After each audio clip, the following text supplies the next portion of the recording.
This is Frank Islam, Chairman and CEO of FY Investment Group and your host of Washington Current Review, where we interview leading voices from business and politics that impact you, the viewer.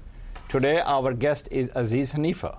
He's the editor and chief political correspondent of India Abroad, the oldest and largest circulation South Asian newspaper in North America. He was also the first South Asian journalist to interview President Obama during the presidential campaign. He'll be discussing a very hot topic which is near and dear to me and to all of you as a viewer on U.S.-India relationship. Before I interview Mr. Haniff, I would like to say thank you for interviewing me on your newspaper, which is India Abroad, not too long ago when I was appointed as an advisory board member of the United States Export-Import Bank. Thank you very, very much. It was a source of inspiration to all of us. Thank you for coming to our show. You're very welcome. I appreciate it very much. Thank you very much for having me over. If you remember, not too long ago, which I would believe was 3-4 weeks ago, the recent inaugural U.S.-India dialogue, what it does for continuing partnership between U.S.-India after the huge strides it made during the previous administration, which was George W. Bush administration. Tell us a little bit about it. Yeah, that's right. This was the inaugural U.S.-India strategic dialogue and the first one in the Obama administration. And despite the fact that President Obama had the Prime Minister Dr. Manmohan Singh for the first state visit in his administration, there were still a lot of commentators and analysts who kept on saying and writing that it didn't have the kind of oomph, in a sense, that was there during the Bush administration. And it really got the Obama administration on the defensive. And just before the strategic dialogue took place, there was Robert Blake, the Assistant Secretary for South Asia. There was Bill Burns, the Undersecretary of State for Political Affairs and all that, trying to set the stage and talk about the fact that India was an indispensable partner in the 21st century to the U.S.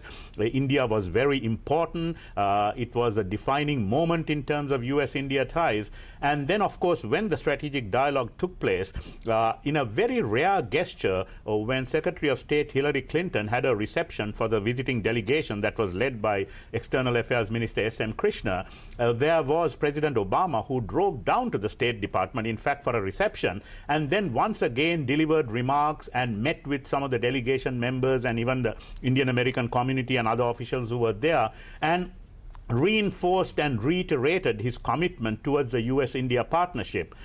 Because in a sense, I think the whole argument was that after sort of the relations which really propelled itself during the Bush administration, there was a feeling that the Obama administration didn't seem that committed to the U.S.-India partnership. And I think a lot had to do with the fact that they were so obsessed with what was going on in Afghanistan and Pakistan that they really didn't seem to have the time in terms of devoting so much time in terms of the U.S.-India partnership.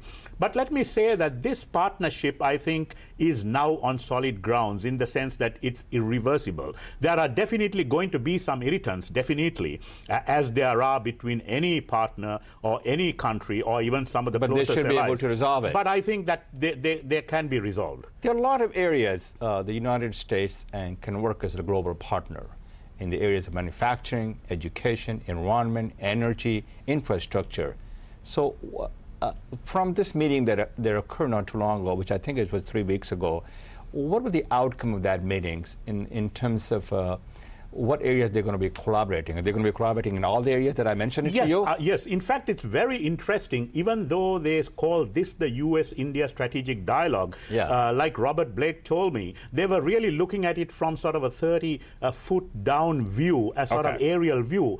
But there are already 18 dialogues going on between U.S. and India in a variety of areas, from economics to nanotechnology to innovation to all kinds of things. But I think, as always, the driving catalyst which has always anchored the relationship is going to be economics.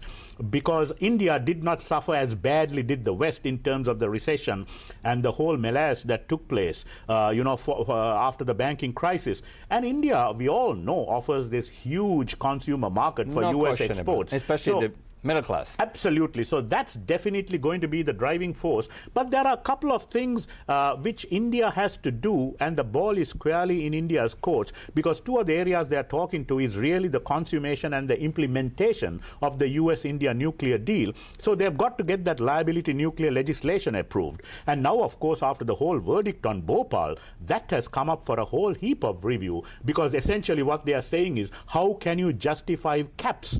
You know, and this whole argument now that you guys are going after BP and you want billions of dollars in compensation, what happens if something like Bhopal happens? So this has become a huge controversy, and in a sense, I think it's going to hold up the nuclear liability bill legislation.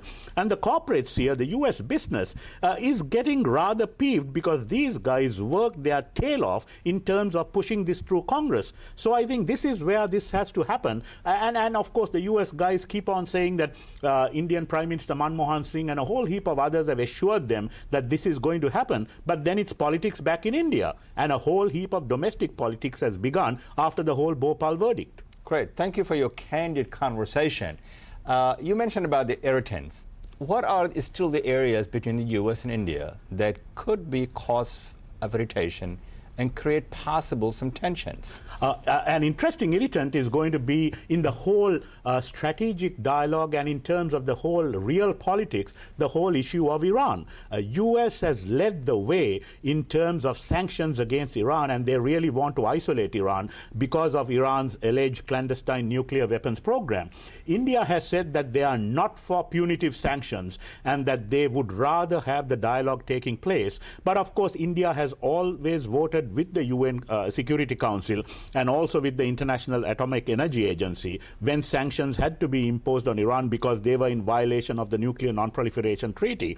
But India has also argued that you cannot expect us to completely isolate Iran, because we go back a long, long time with Iran in terms of civilizational ties, in terms of a lot of other ties. And mind you, they've got a huge Shia community in India itself, no question about that. which is in a sense a political base too, Right. which has been acknowledged by the US. So I think that is one area where they probably have agreed to disagree. But it's going to come to a head, because a lot of India's closest friends in US Congress have a problem with India's close relations with Iran. Then, of course, on the economic front, India has been pushing that some of these export controls be eased, because even entities like ISRO, entities like DRDO are under still some kind of restrictions when it comes to dual technology and export controls. So I think that is another area on the economic front that could potentially cause some irritation, attention. Irritation, attention, yeah. But they should be able to resolve this thing. Yes, I think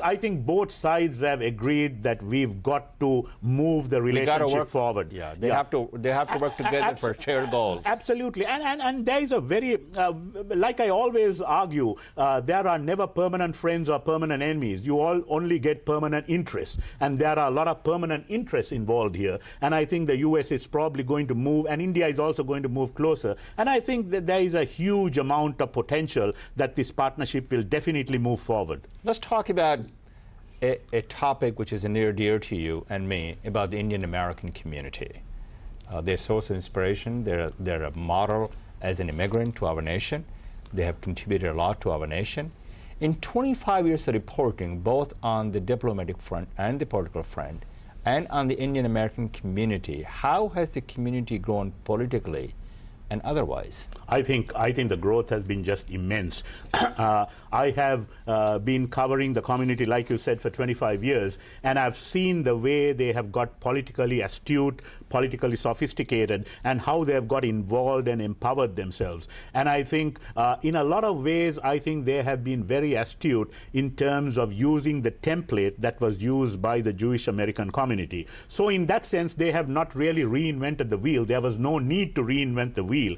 And that's how they have operated. And of course, we all know, where they have got the regional problems, they have got all the community squabbles and everything else. And that happens in all communities, including the Jewish American community, who keep saying that, yes, when it comes to Israel, we all get focused. And I think one of the best examples of very sophisticated, astute lobbying in terms of the Indian political was on the nuclear deal. No question. They've done a great job. Absolutely. And these were Democrats who are committed to nuclear non-proliferation, willing to give that exemption for India, even though India was not a signatory to the NPT.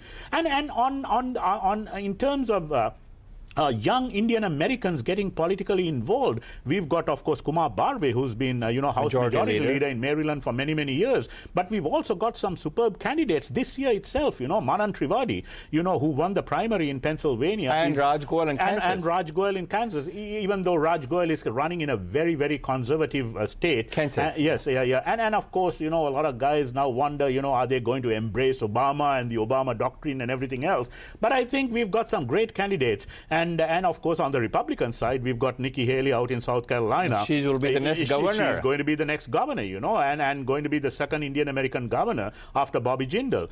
So I think in terms of political involvement, it was first a case of, like all immigrant communities, getting established, then having the time to get into fundraising, get into voting, get into voter registration. And I think they've moved on. And I think they're metamorphosed in the sense that they have definitely gained political empowerment now. And I think they know exactly how the game is played. Well, that's a wonderful thing, and that will be a segue for me for the next question, which you already answered in a sense for me, what I wanted to ask you.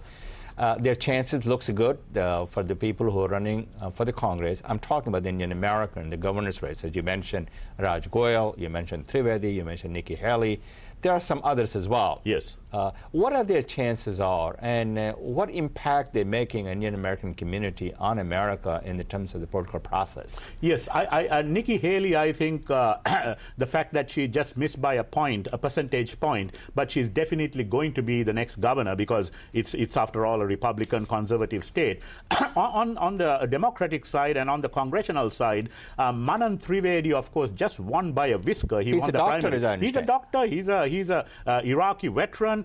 He's what you would call the all-American boy, And this guy has a very good chance, even though he's running against an incumbent, and an incumbent who is probably going to resort to anything and all the political games in terms of winning. But I think if we can get at least one congressional candidate to win, I think it's very important because we need a couple of guys in Congress, and I think it would be great if Manan Trivedi can win, and I think it's incumbent upon the Indian American community, not only in terms of fundraising to make sure that this guy has all the funds for TV advertising and everything else, but the fact that he won just by about 700 votes to make sure that every Indian American in his constituency, even though there are very few Indian Americans, all vote for him, to make sure that we have at least one Indian American who is in the U.S. Congress, because that's going to be a huge, huge example, and it's going to be a catalyst for other young Indian Americans to get into the political process